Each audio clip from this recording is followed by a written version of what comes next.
In this demonstration you will learn how to bind to the main view model in the main window. Let's switch to Visual Studio.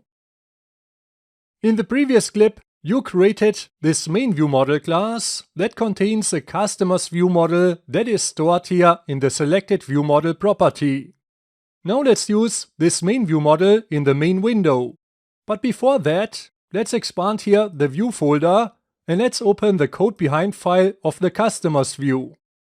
In the code behind file, we create here a customer's view model, but this view model will be provided to the customer's view by the main view model.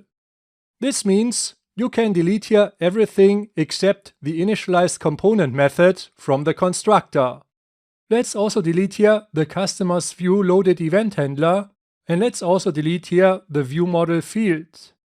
Now the customer's view has a very clean code behind file.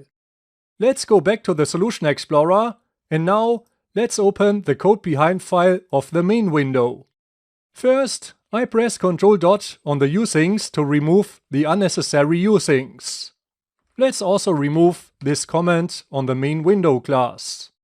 Now, in the constructor, let's create an underscore view model field and let's assign a new main view model to that field. I press Ctrl- to add a using directive for the view model namespace. The main view model constructor takes a customer's view model as a constructor parameter. So let's create here a new customer's view model, and that constructor takes an iCustomerDataProvider. So let's create here a new customer-data-provider, which is an implementation of the iCustomerDataProvider interface. I press Ctrl- to add a using directive for the data namespace of our application. Now I press Ctrl- again to generate the underscore view model field in this main window.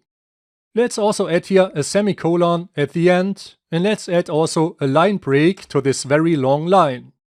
The view model field can be a read-only field, so let's add here the read-only keyword. Now, in the constructor of this main window, let's set the data context property and let's assign the view model to the data context. In addition, let's add an event handler for the loaded event and let's hit enter to confirm that name. In the event handler, let's await the main view model's load async method. As you can see, Visual Studio automatically added here the async keyword to this method.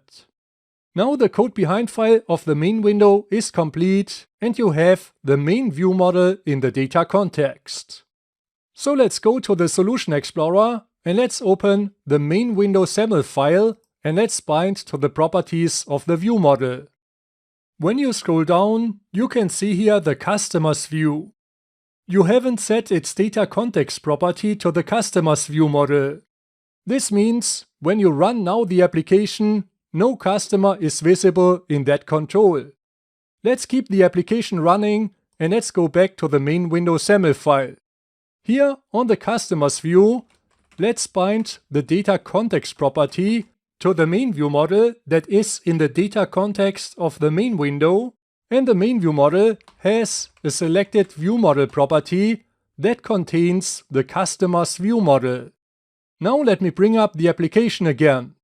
As you can see, now the customers are here in the list view and you can select a customer and you can move the navigation and everything works exactly the same as before. But now the view model for the customer's view is provided here by a property of the main view model.